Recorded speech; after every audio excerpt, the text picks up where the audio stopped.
You're watching KARE 11 News in high definition. Tragedy cancels prom at a Minnesota school. I got the news that this accident had happened. 3 teenagers killed in a head-on crash. Then, a Mother's Day to remember. This is the best Mother's Day gift ever. Twin sisters, formerly conjoined, now recovering apart. Plus, making a difference in the fight against breast cancer. I'm an 11-year survivor. Tens of thousands join in the race for the cure. But first, hiring someone to clean your home. Do you really know what you're getting? That is tonight's top story. This is KARE 11 News Weekends. And thank you for joining us tonight. Amy is off. Several Dakota County homeowners recently learned a convicted sex offender helped clean their homes. The cleaning company apparently put the woman to work before getting the results of her criminal background. And now the cleaning company is suing a former employee who reported the problem. The company claims that woman is using the situation to steal customers. Here's KARE 11's Mark Daly. I love what I do. Last fall, the cleaning service I.C. Belden worked for as a subcontractor assigned her to clean homes with a new trainee. I just had a really funny feeling about her. The cleaning service was made especially for you, owned by Leanne Peters of Hastings.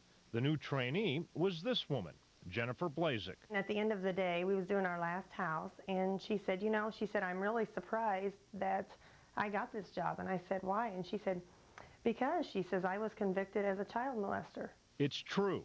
A few months earlier, Blazik pleaded guilty to sexually assaulting a 14-year-old girl.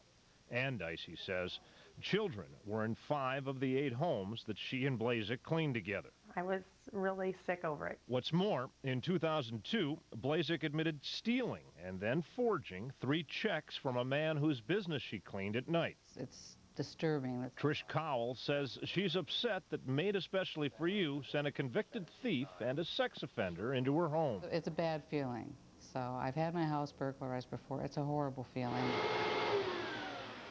It may surprise you to learn that cleaning companies are not required by state law to conduct criminal background checks on the people they send into your homes. Some companies do it anyway, but others do not. In a written statement, Leanne Peters' attorney says she ordered a background check on Jennifer Blazik immediately after she applied for a job. But Peters acknowledges she sent Blazik into customers' homes before she got the results back. And I said, did you know that she's a sex offender? And Leanne said, no, I didn't. Peters fired Blazik after I.C. Belden told Peters about Blazik's criminal record. Belden also told several of Leanne's customers about the incident.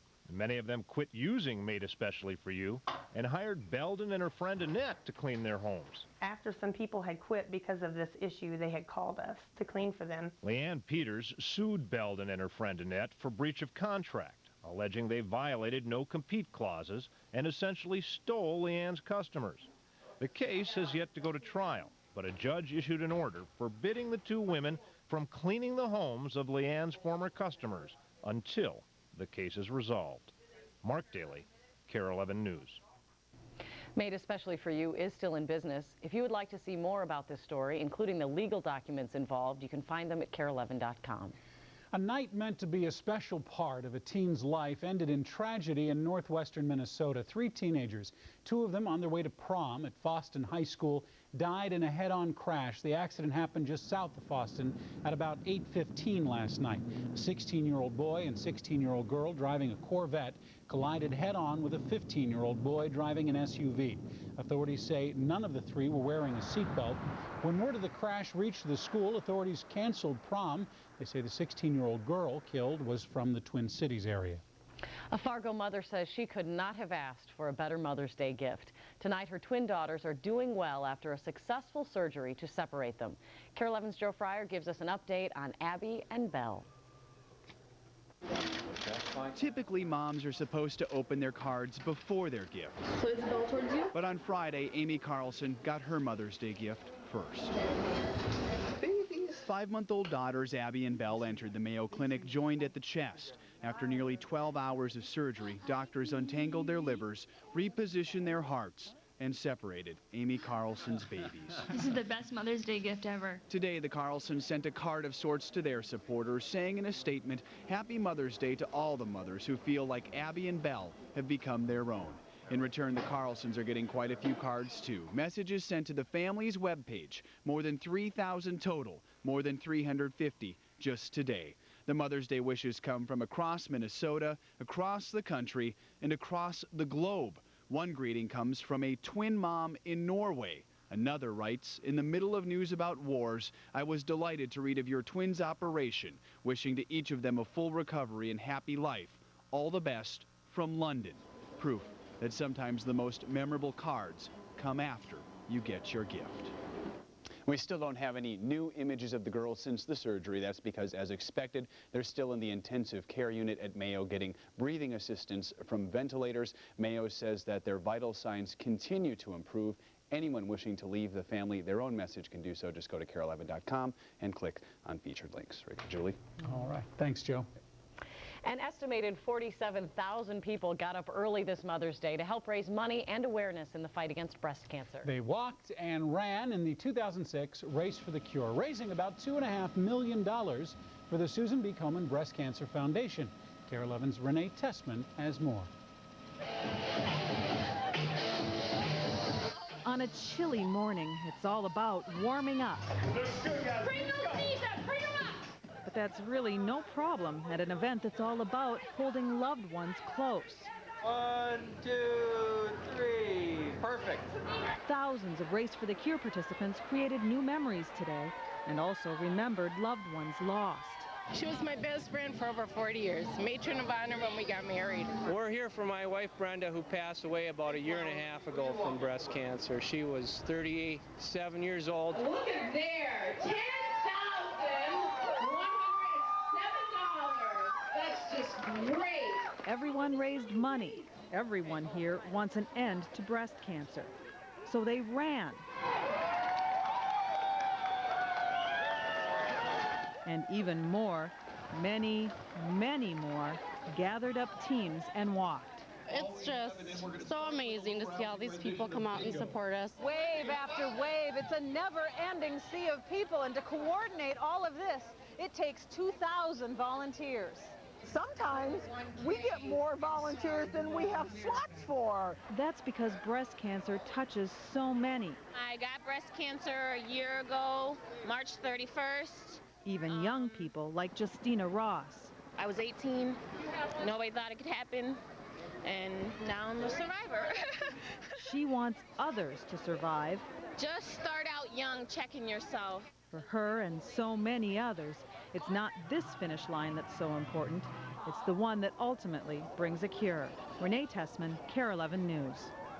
Several thousand people stopped by the KARE Corner today at the race to have their team photos taken. If you're one of them, you can now download those pictures online at KARE11.com/cards. Tomorrow, the debate over illegal immigration moves to primetime television. President Bush will address the nation on the issue. A White House official says Bush will call for thousands of National Guard troops to be deployed along the Mexico border to help keep out illegal immigrants. The speech comes as Congress prepares to debate immigration reform. You can see the president's address here on KARE 11 tomorrow night at 7. Well, tomorrow, a conference committee will try to find a stadium compromise at the state capitol. However, a new Star-Tribune poll finds little statewide support for any of the three plans. A majority of those surveyed believe the Twins, Vikings, and Gophers should remain at the Metrodome. All right. Well, after a wet and cold weekend, we are about to see a warm-up. Sven has the forecast just ahead. Then the Twins try to get another win against the world champs. We'll have highlights. Plus, a goal 32 years in the making, achieved today, one local mother's extra special day. And next, ever wonder about the crazy way we buy gasoline? This is the one you never bring down, right? Never. KARE 11's John Croman answers questions straight from you about gasoline and other fun stuff. It's I've Been Wondering, next. The only local news in high definition, KARE 11 News. Ever wonder why gas prices always include a 9/10 cent charge? That's just one question you, our viewers, had for KARE 11 reporter John Croman. In tonight's I've Been Wondering, John answers several questions sent in by viewers about those crazy gas prices, a perplexing sleep issue, and some strange sightings in Minneapolis. A small urban lake is the setting for our first mystery. Lisa from Minneapolis writes, I've been wondering what's with those boxes on poles by Diamond Lake in South Minneapolis. Are they bird feeders, bat houses? Who put them there? Why? Why there? If they were bat homes, animal control had no idea how they got there. But more checking led us to a Boy Scout. This is my Eagle project. I decided to put up bat houses. Troop 160's Graham Burdick Everts ascended to Eagle Scout by leading the crew that built and erected 6 of the abodes along Diamond Lake Road. I did that mostly because I'm interested in the environment and I wanted to find a natural way of getting rid of mosquitoes. The park board threw in the poles for the bat hotels, which can hold up to 300 guests each. You don't think that could hold 300, but they really, they kind of tighten up, yeah. Okay. The customers will include bats like Lexi and her newborn furless pup, Lonnie, part of Dina Kinnaman's brood in Burnsville. They need a place to live, and they don't really want to be in your house. Dina devotes herself to rescuing the flying mammals and their reputations. They're nowhere near related to the rodents. She says tree roosters like the red bat have no use for man-made shelter. Same goes for the larger hoary bat. But Minnesota's most common, the big brown, will be attracted to the snug quarters atop the pole. If you don't like insects, you need those bat houses. The mosquitoes are the ones with the diseases. I mean, these guys do carry diseases, but not near as much as they're hyped up. And why Diamond Lake? Graham's troop is based at the church across the water. That's it right there. Next, a question of fractions. Joe T. writes, recently my kids asked me when you see gas prices, what's the 9 after the price for? Is this something nationwide? Why not round up to the whole cent? Whether expressed as 0.9 or 9/10, it does defy logic. After all, if you pump just 1 gallon, it's not like you're going to get to pay with 9/10 of a penny, or if you give them a whole penny, that you're going to get 1/10 of a penny back in change. Even David Massons, the guy who changes the numbers on the big board at Steve's Tire and Auto, can't make sense of splitting cents. This is the one you never bring down, right? Never. Because it's always 9/10. It's always the same. And why? I have no idea. It's a filling station tradition that dates back to the 1930s, when the feds raised the excise tax from 1 penny to 1.5. Once purveyors of petroleum got away from the whole cent pricing, they never went back. Even today, many fuel taxes still come in fractions. The underground storage tank fee, for example, adds 1/10 cent. But there's no law saying that your price has to be in fractions. In fact, Senator Dick Day's pushing a bill that would make stations price gas in whole cents. But for now, consumers just mentally round up. No, I just figure I'm paying $2.80 a gallon. Next stop, Dreamland. I have a very nice card here from Patsy asking, why don't we sneeze when we sleep? Well, guess what? I think we're in the right place to answer that question. HCMC's Sleep Disorder Clinic is a place where people catch some Z's under the watchful eye of infrared cameras. A patient may be sawing logs, clinically speaking. From a brainwave standpoint, she's clearly asleep. But in this case, she's also shopping for milk. I'm going to get some milk out of that one over there. And while he catches all kinds of nocturnal multitasking on tape, Dr. Michelle Kramer-Borneman's hard-pressed to recall a sneeze. Is that because we can't, or do we not sneeze because the conditions aren't right for sneezing? After all, it's a basic reflex that comes as original equipment. Bless the baby. It's a natural defense against dust and other airborne irritants, which are simply less of an issue once we settle in for the night. Homes with good ventilation, there's not much airflow in a room compared to outdoors where you have pollens, dusts, and mildews. Not to mention the absence of another known trigger, bright light. A sudden exposure to a certain bright light intensity can actually trigger sneezing. That so-called photo-sneezing reflex, inherited by 30% of us, won't happen when you're asleep, nor will another common cause. The other trigger that has been noted for sneezing is actually plucking eyebrows. Of course, ask the woman trying to eat in her slumber. You may just not remember sleep sneezing. The question would then become, would you be aware of that sneeze? Again, there are many things we do in our sleep for which we are not aware of. In case you've been wondering, John Croman, KARE 11 News. If you've been wondering about anything, really, John would love to hear from you. Just go to KARE11.com and click on Extras. You'll find a place there to leave your question. Keep it nice, though, people, okay? Let's keep it clean. Tomorrow at 10, a controversial new product that provides a getaway to red light runners. It's called Photo Blocker, and it's supposed to help you beat a ticket if you're captured on camera running a red light. But does it really work? And what do police have to say about it? Find out tomorrow in the Extra. Then Tuesday at 10. Tough laws against sex offenders, forcing predators to run and hide. Laws so tough, offenders go underground. We're lucky if we know where 50 to 55% of them are. So where do they go? KARE 11 Scott Goldberg travels to a small Midwestern town and goes one-on-one with the neighbors and sex offenders themselves to find out if the laws are getting too tough. Tuesday in the KARE 11 News Extra.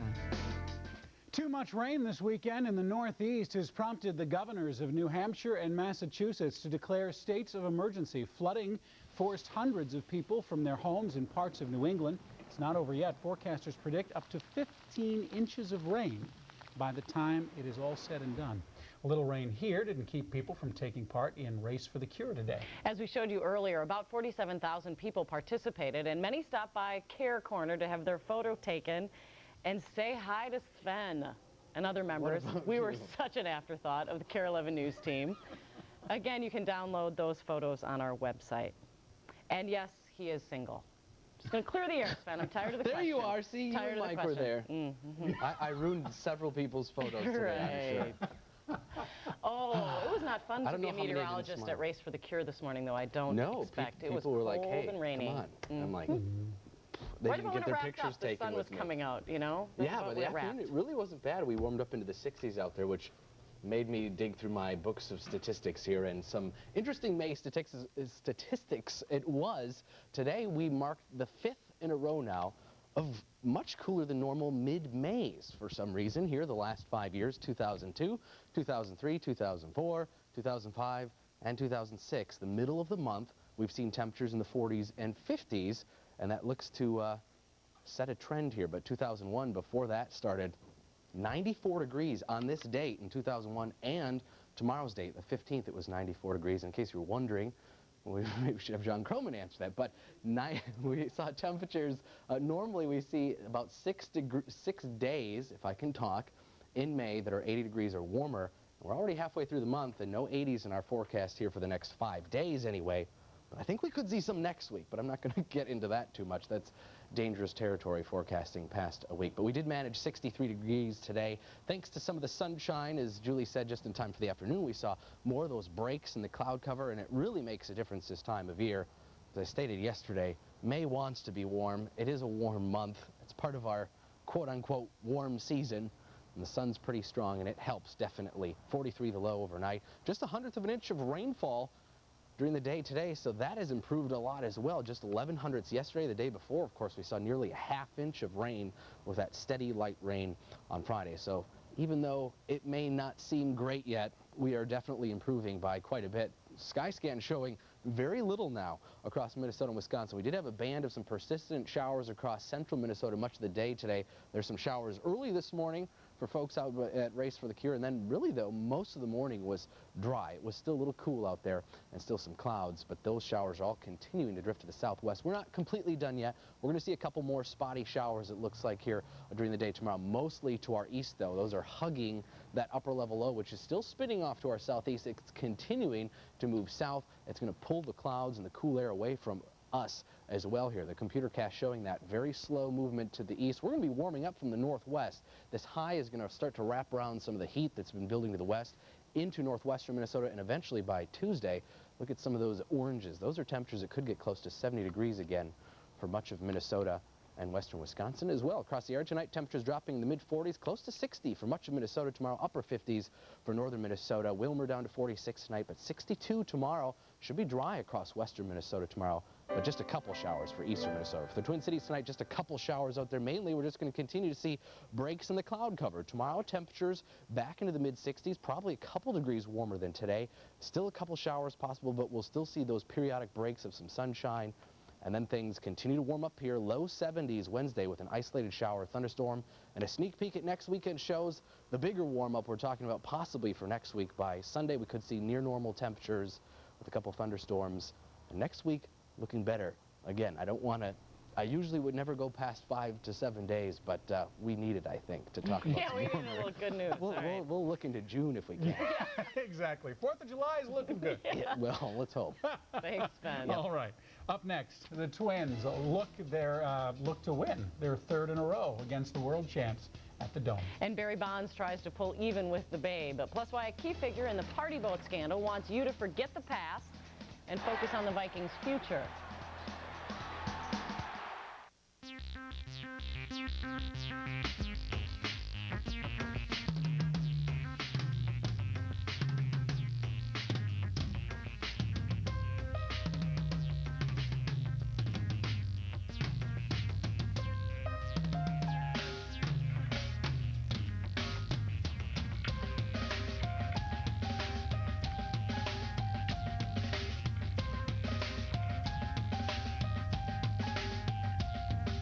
All right, Eric Perkins now, and a look at, we get to what, training camp, early camp. We're talking Vikings. Yes. A good thing Julie wore purple tonight. We appreciate it. Exactly 3 months from today, the Vikings will open their preseason against the Oakland Raiders, a team long known as the bad boys of the NFL. But last year, the Vikes didn't do too much to help their own reputation. So this offseason, we've seen plenty of changes around Winter Park. The new look Vikings hope the painful past is behind them. And in the midst of minicamp, there are few as anxious to shed those memories of last year than Fred Smoot, the cornerback whose image was tarnished by the Love Boat scandal. It kind of almost cleaned the slate for the Vikings, and now everybody looks and say, now I want to see what this team is going to do. You know, Brad stepping in at quarterback, new coaches, you know, new trainers, new everything. I think that gives the whole organization a clean slate. We're coming out with the new jersey, so these are your new Vikings, and all we can ask is people judge us from now on. Another offensive outburst by the Twins tonight, except this time the White Sox counter with plenty of their own. Twins batting around the order in the first inning. Rondell White, the RBI double off the baggie. Chicago's left-handed ace Mark Burley getting beat up. Tony Batista, a 2-run double to left. Burley gives up 7 runs, but only 1 is earned. Major leaguers using pink bats in honor of Mother's Day and breast cancer awareness. It works for A.J. Pierzynski. The former Twin finally hits a homer, his first of the season. White Sox come back and win it. Luis Castillo popping to Paul Konerko, who goes to first, and then on to second. That's a triple play. White Sox win it 9-7. Same 2 clubs tomorrow at noon. Also using a pink bat in a powerful manner, Bill Hall, a walk-off home run in the 10th inning. Brewers beat the Mets 6-5 in dramatic fashion, unable to hit a homer, not using a pink bat. Barry Bonds today in San Francisco. The Giants slugger remains 1 shy of Babe Ruth's career home run mark of 714. Giants lose 6-3. Bonds 0 for 2 with 2 walks. NBA playoffs, Elton Brand leading the Clippers with 30 points. Their series with Phoenix now tied at 2 games apiece. Game 5 on Tuesday. The Clips are for real, folks. NHL playoffs, Devils trying to stay alive against the Hurricanes. But Corey Stillman scores on the power play for Carolina. The eventual game winner, Hurricanes, eliminate the Devils and will now face the Sabres. All this new stadium talk, Gophers, Vikings, Twins. Back in the sports department, we're not bucking for a new stadium. A new office, perhaps? Here's Sports Department Theater.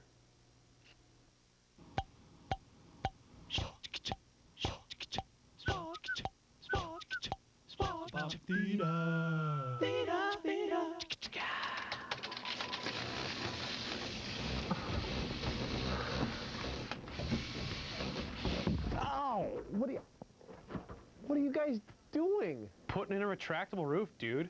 Yeah. Oh boy, I think that's the last one ever. And on the topic of new stadiums, which stadium should be a higher priority? That was the question we posed on last week's Perk Poll. You voted in favor of the new Gophers football stadium. How about that? Landmark victory for the Gopher women's track and field team. They win the Big Ten championships, the first time they've ever done so in school history. The Minnesota women led the meet in East Lansing, Michigan from start to finish. And Rafael Nadal through the legs, folks. He's done it again. He beats Roger Federer today, his 53rd consecutive victory on clay. The match took only 5 hours and 5 minutes. Yeah. I think everybody knows you did take a severe hit to the head at some point. Yeah. But now we just saw Now the we actual know why. video of when Yes. that The happened. latest in a long series, I'm quite sure. Hey. We'll be right back. Thanks, Eric.